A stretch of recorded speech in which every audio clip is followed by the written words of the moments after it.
Ei, pessoal, chegamos ao último capítulo do livro Até que Nada Mais Importe, do pastor Luciano Subirá, o capítulo 12, Reacendendo a Paixão.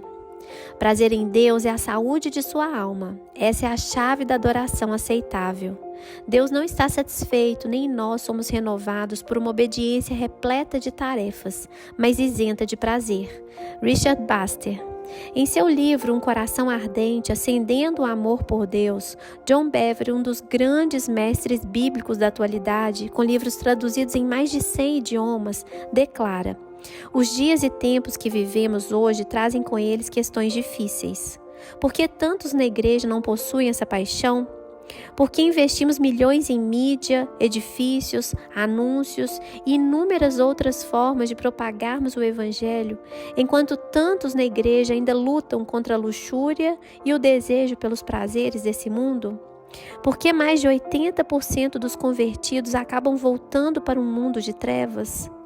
Como os pecadores podem declarar que tiveram uma experiência de novo nascimento, mas não demonstrar nenhuma mudança? Creio que a resposta para todas essas questões pode ser resumida de uma única maneira: a ausência do fogo e da paixão por Deus. Concordo que a questão da paixão e do amor pelo Senhor é central na Bíblia, senão não seria chamado de o maior mandamento. Reconheço também na prática que temos dois problemas ligados a essa falta de paixão. Em primeiro lugar, temos aqueles que nunca amaram o Senhor e precisam entrar nessa dimensão de relacionamento. Mas em segundo lugar, e não menos problemático do que o primeiro, temos aqueles que já amaram o Senhor e perderam esse amor.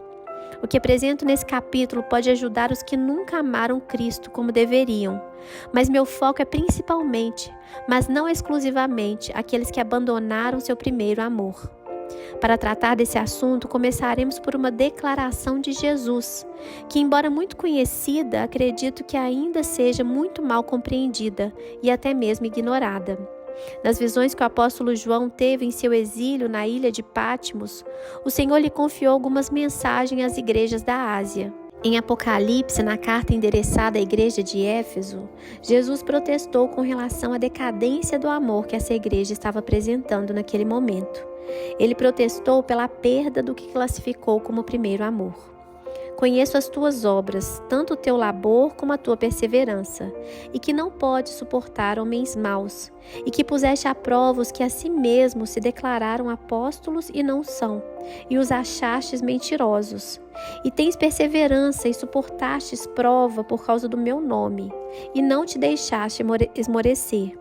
Tenho, porém, contra ti que abandonaste o teu primeiro amor. Lembra-te, pois, de onde caíste, arrepende-te e volta à prática das primeiras obras. E se não, venho a ti e moverei do seu lugar o teu candeeiro, caso não te arrependas. Apocalipse 2, de 2 a 5. O primeiro amor. O que é esse primeiro amor a que o Senhor Jesus se refere nessa mensagem? É um fogo de grande intensidade em nosso íntimo, que coloca Jesus acima de todas as coisas.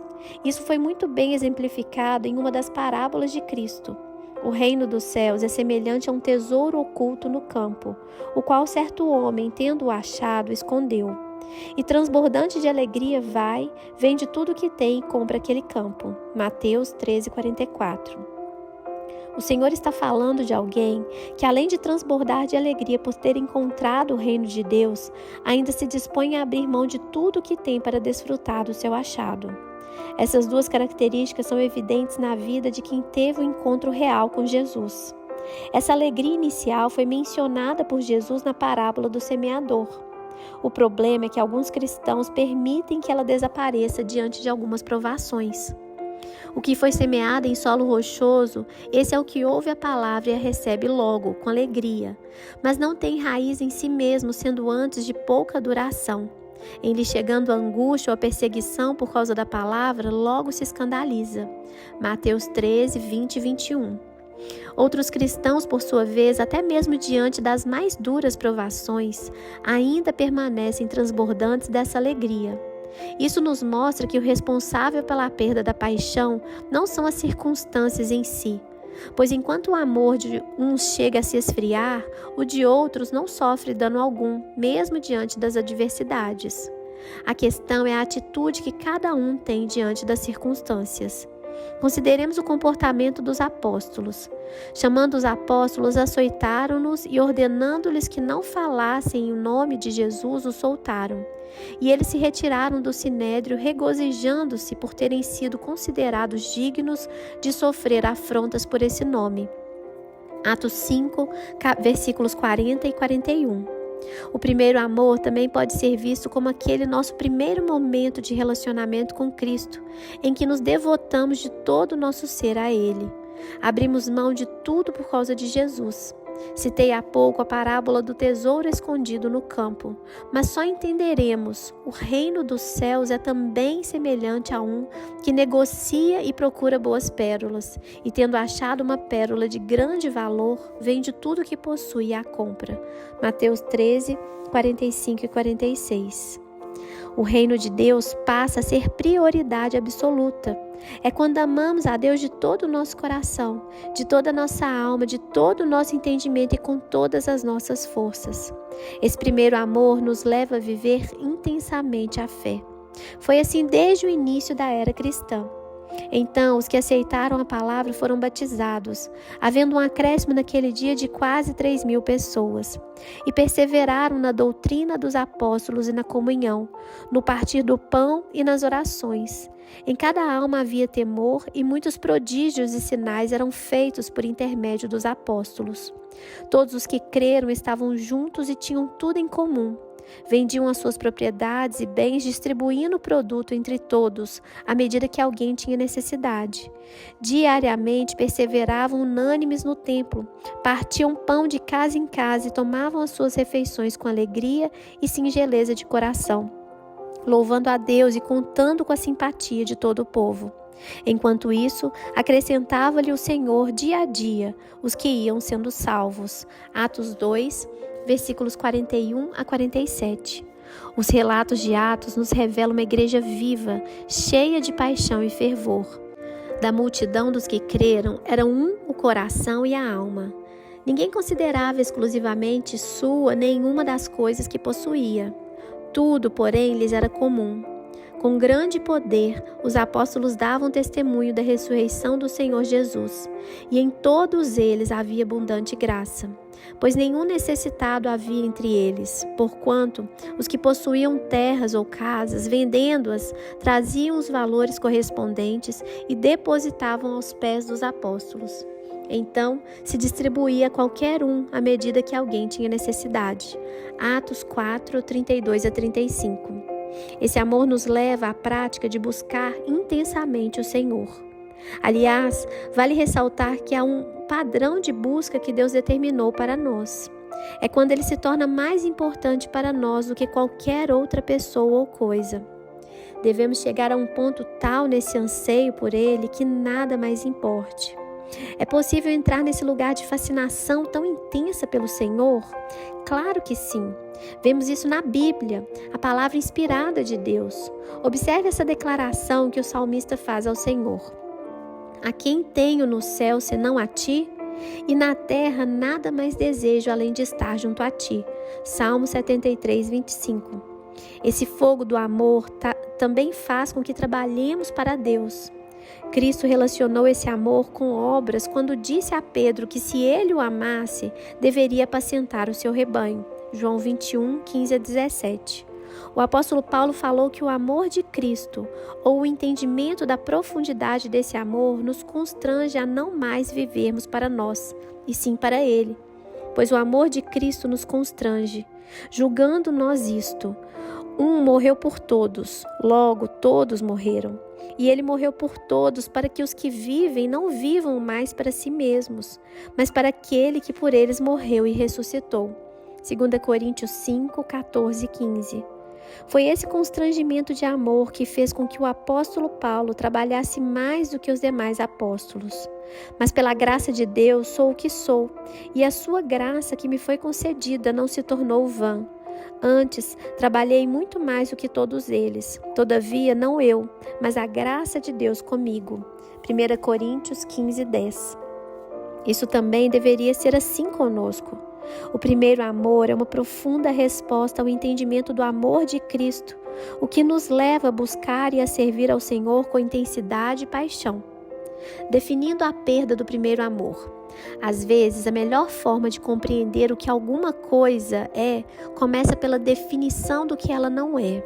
Portanto, a fim de melhor entender a diminuição do amor vivida pelos Efésios, devemos analisar também o que as Escrituras mostram não ser a perda do primeiro amor.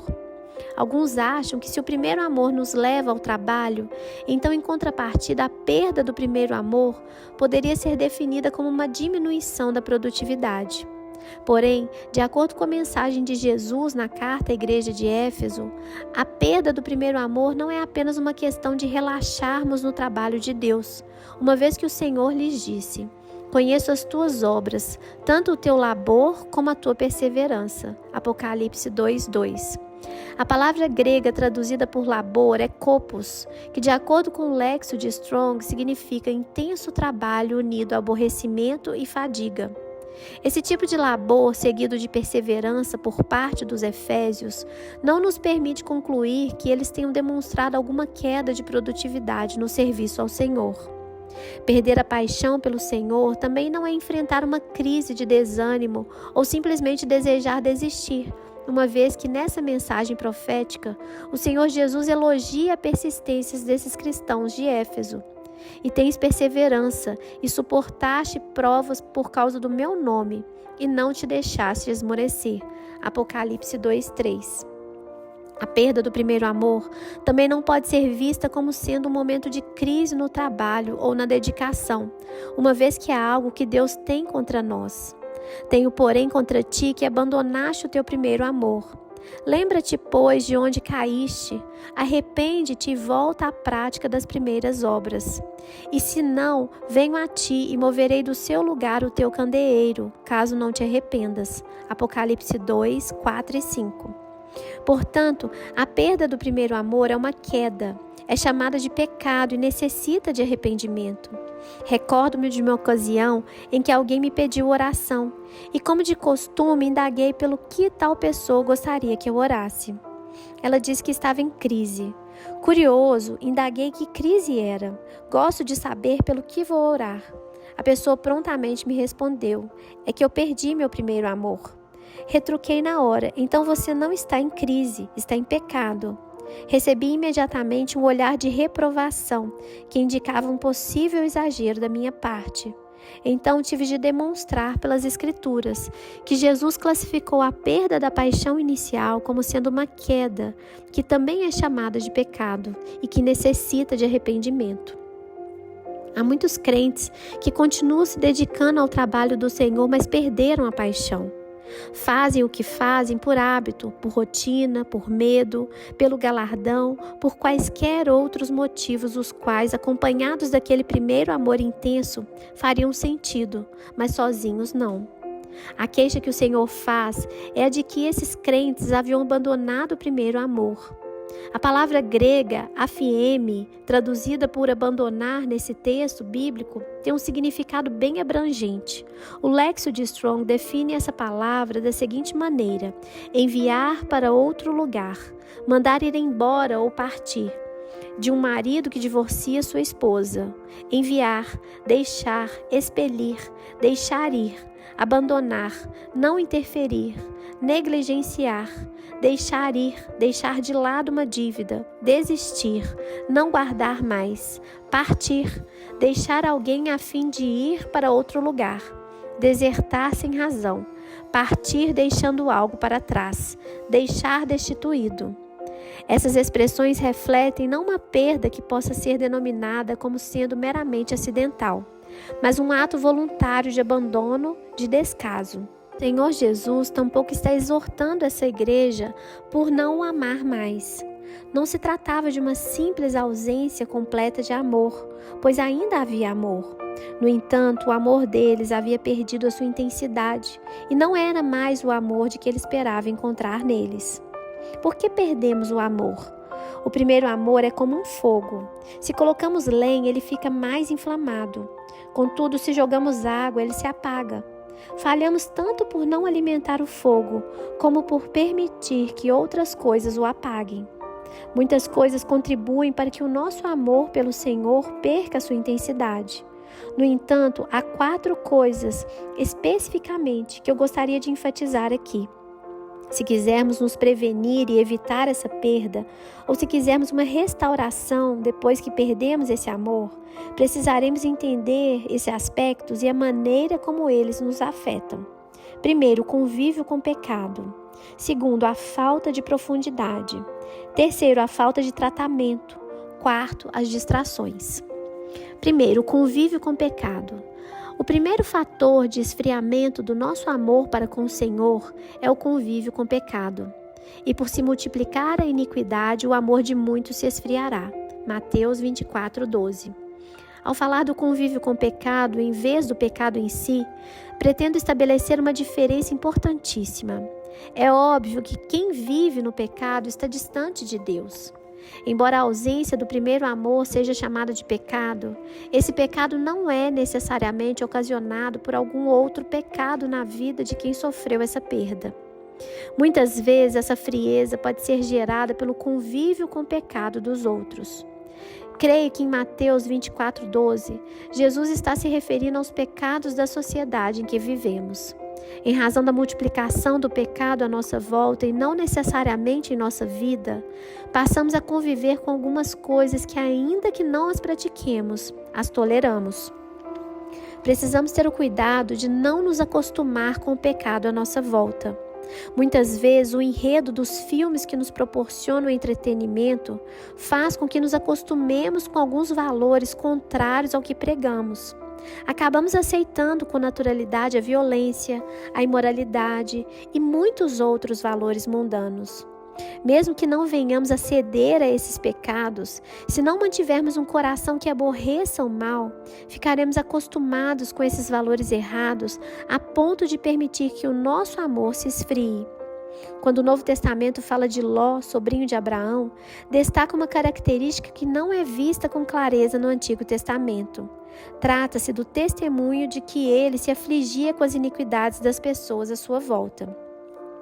E reduzindo a cinzas as cidades de Sodoma e Gomorra, ordenou-as à ruína completa, tendo-as posto como exemplo a quantos venham a viver impiamente.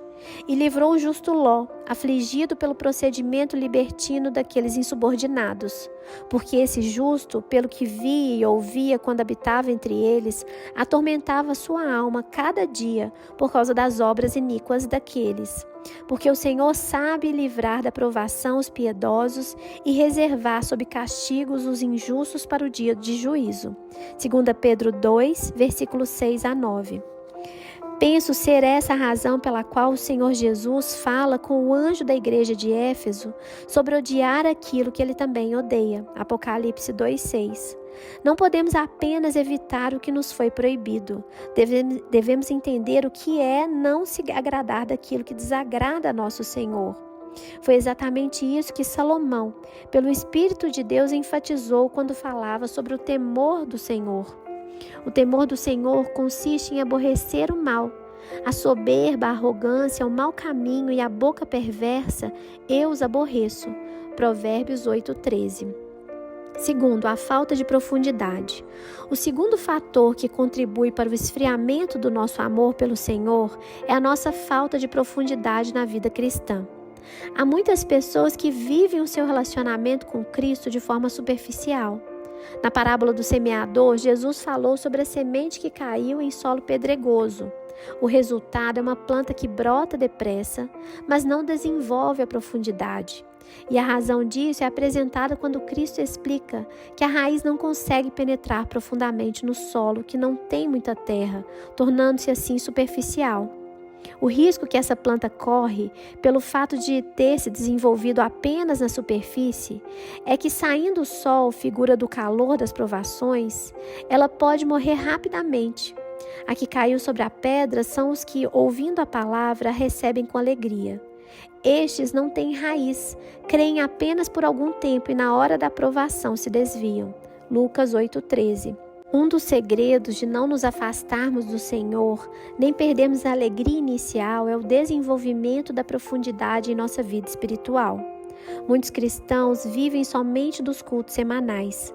Não investem tempo no relacionamento diário, não oram, não se enchem da palavra, não procuram mortificar a sua carne para viver no Espírito, não desenvolvem relacionamentos edificantes e não se envolvem no trabalho do Pai. São cristãos sem profundidade que vivem meramente na superfície. A questão da profundidade nas coisas espirituais é tratada na Bíblia não somente quando se trata da nossa vida com Deus, mas também naqueles que servem a Satanás. Na carta à igreja de Tiatira, no Apocalipse, o Senhor Jesus elogiou os que não conheceram as profundezas de Satanás. Mas eu vos digo a vós e aos restantes que estão em Tiatira, a todos quantos não têm essa doutrina e não conheceram, como dizem, as profundezas de Satanás, que outra carga vos não porei, mas o que tendes, retende-o até que eu venha. Apocalipse 2, 24 e 25. O mesmo princípio da profundidade que se aplica à vida espiritual de quem se encontra no reino de Deus, também se aplica a quem está no reino das trevas. Se quem vive no engano do reino das trevas chega a desenvolver uma profundidade nessa caminhada que leva à perdição, então nós que conhecemos a verdade não podemos nos relacionar com ela de um modo meramente superficial. Se desenvolvermos raízes profundas em Deus, não fracassaremos na fé. Terceiro, a falta de tratamento. O terceiro fator que contribui para o esfriamento do nosso amor pelo Senhor é a falta de tratamento em algumas áreas da nossa vida. Já vimos na parábola do semeador que um dos exemplos de como o potencial de frutificação da palavra de Deus pode vir a ser abordado na vida de alguém é a falta de raiz, de profundidade. Mas há um outro exemplo que o Senhor Jesus nos deu nessa parábola, o da semente que caiu entre espinhos. Outra caiu no meio dos espinhos e estes, ao crescerem com ela, a sufocaram. Lucas 8, 7.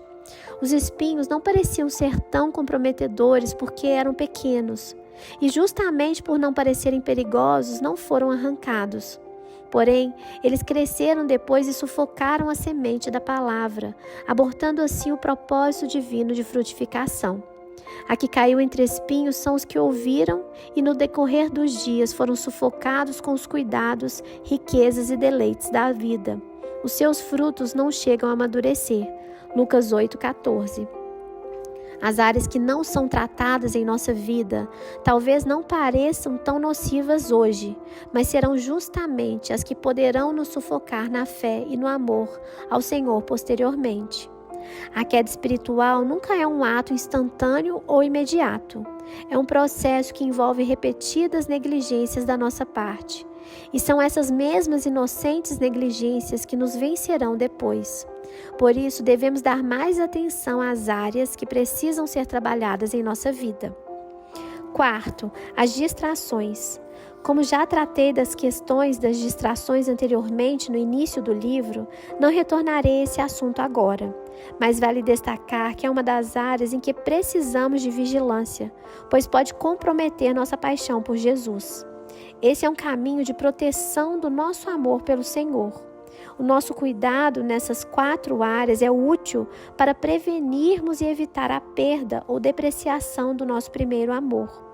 Contudo, enquanto enfatizamos, por um lado, a prevenção necessária para evitar a perda de nosso amor, não podemos ignorar, por outro lado, que há aqueles que já perderam seu primeiro amor. Assim sendo, é preciso orientá-los acerca do que fazer com relação à perda já sofrida. E é justamente para essas pessoas que quero compartilhar o que tenho entendido pelas Escrituras ser o caminho de volta. O caminho de volta. O caminho de volta é o caminho da restauração. Foi o próprio Senhor Jesus quem propôs esse caminho.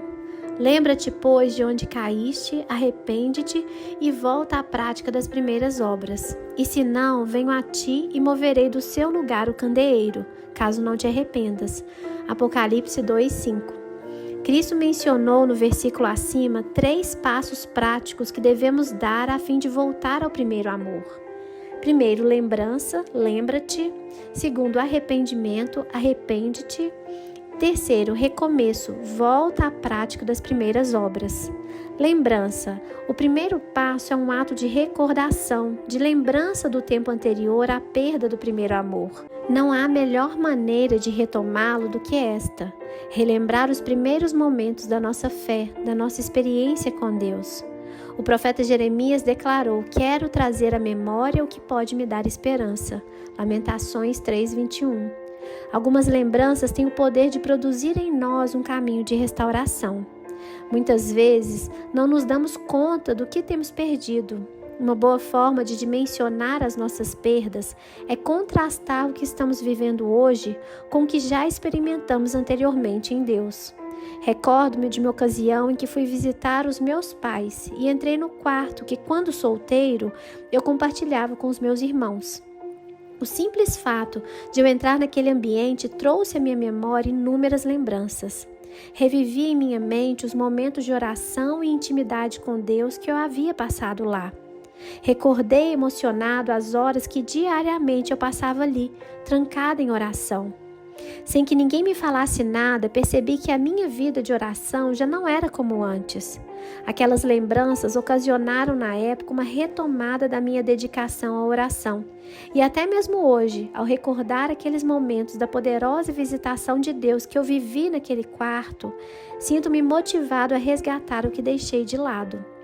Contudo, a lembrança em si daquilo que eu havia provado lá na casa dos meus pais não produziu mudança alguma. Ela simplesmente trouxe um misto de saudade, tristeza e arrependimento pelo fato de eu ter deixado de lado algo tão importante. E esta é exatamente a segunda atitude que Jesus pediu aos irmãos de Éfeso: arrepende-te. Arrependimento. Não basta ter saudade de como as coisas eram anteriormente. É preciso que sintamos dor por termos perdido o nosso primeiro amor. Precisamos lamentar, chorar e clamar pelo perdão de Deus.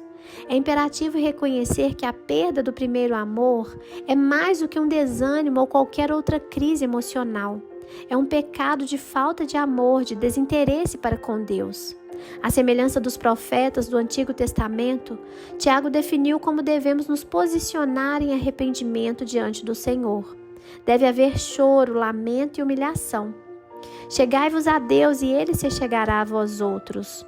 Purificai as mãos, pecadores, e vós que sois de ânimo dobre, limpai o coração. Afligi-vos, lamentai e chorai. Converta-se o vosso riso em pranto e a vossa alegria em tristeza. Humilhai-vos na presença do Senhor, e Ele vos exaltará. Tiago 4, 8-10. O fato de nos humilharmos perante o Senhor é o caminho para a exaltação, restauração diante dEle. Se reconhecemos que abandonamos o nosso primeiro amor, teremos que separar rapidamente um tempo para orar e chorar em arrependimento diante do Senhor e para buscarmos uma renovação. Eu sei que recordar e chorar pelo passado também não é a cura em si, mas é um passo nessa direção. É um estágio de preparação, por assim dizer. Por isso, o conselho proposto pelo Senhor na carta à igreja de Éfeso ainda tem um terceiro passo prático. Volta à prática das primeiras obras. Portanto, não basta apenas reviver as lembranças e chorarmos. Temos de voltar a fazer o que abandonamos. Recomeço. É necessário um recomeço, ou seja, retornar ao que fazíamos no início da caminhada de fé. Essas primeiras obras a que Cristo se refere não são o primeiro amor em si, mas estão atreladas a ele. Elas são uma forma de expressar e alimentar o nosso primeiro amor. Elas têm a ver com como buscávamos o Senhor antes e também com a maneira como nós o servíamos. Jesus não protestou porque os efésios não o amavam mais, e sim porque já não o amavam como anteriormente. Precisamos mais do que o reconhecimento da nossa perda. Precisamos voltar a agir como no início da nossa caminhada com Cristo. É tempo de resgatar o nosso amor ao Senhor e dar-lhe nada menos que nosso amor total. Separe um tempo para estar em oração e avaliação da sua vida e relacionamento com Cristo. Reflita e, se necessário, escreva suas conclusões.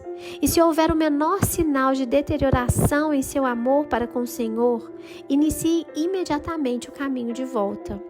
amor incorruptível. Embora haja um caminho de volta para quem perdeu o primeiro amor, não precisamos chegar a esse ponto. Podemos ser preventivos e evitar essa perda. Com isso em mente, encerro esse capítulo com a declaração do apóstolo Paulo no encerramento da sua epístola aos Efésios. A graça seja com todos os que amam o nosso Senhor Jesus Cristo com amor incorruptível. Efésios 6:24. Encontramos no versículo anteriormente mencionado uma definição do tipo de amor que garante um livre fluir da graça do Senhor em nossa vida. O texto fala de graça aos que amam o nosso Senhor. Ou seja, não se trata da graça que qualquer um pode usufruir, senão daquela que é ativada por um comportamento específico, o amor incorruptível para com Cristo.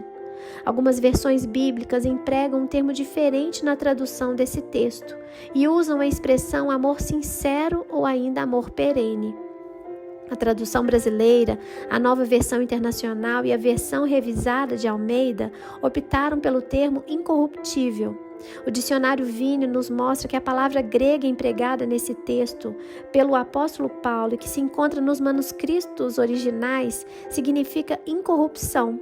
Essa palavra é usada em relação ao corpo da ressurreição, 1 Coríntios 15, 42, 50, 53 e 54, e traduz uma condição associada à glória, honra e vida. Às vezes é traduzida por imortalidade, Romanos 2,7 e 2 Timóteo 1,10. E também pode dar a ideia de sinceridade, de acordo com essa linha de pensamento. Por outro lado, o Lexo de Strong aponta alguns prováveis significados para ela. Primeiro, incorrupção, perpetuidade e eternidade. Segundo, pureza e sinceridade. De qualquer forma, o amor puro e sincero é o que não se corrompe, que traz em si a perpetuidade que dura para sempre. A afirmação de Paulo aos Efésios faz com que reconheçamos que há pelo menos 2 diferentes tipos de amor que os crentes podem manifestar ao Senhor ao longo do tempo: o amor incorruptível e o amor corruptível. Portanto, quando falamos de amor ao Senhor, não basta apenas reconhecer que há pessoas que o amam e pessoas que não o amam. 1 Colossenses 16:22. Se assim fosse, a nossa única tarefa seria de levar os que não amam o Senhor a amá-lo. No entanto, o nosso desafio é ainda maior. Até mesmo dentre os que hoje professam amar o Senhor Jesus Cristo, há os que o amam com um amor incorruptível e os que têm permitido que o seu amor por ele se corrompa. Que possamos estar no grupo certo entre os que amam com amor incorruptível e vivem em tamanha fascinação por Jesus, até que nada mais importe. Eu espero que vocês tenham gostado e que esse livro tenha sido tão edificante para vocês como foi para mim. E eu espero vocês também na nossa próxima leitura. Deus abençoe cada um de vocês e até o próximo livro.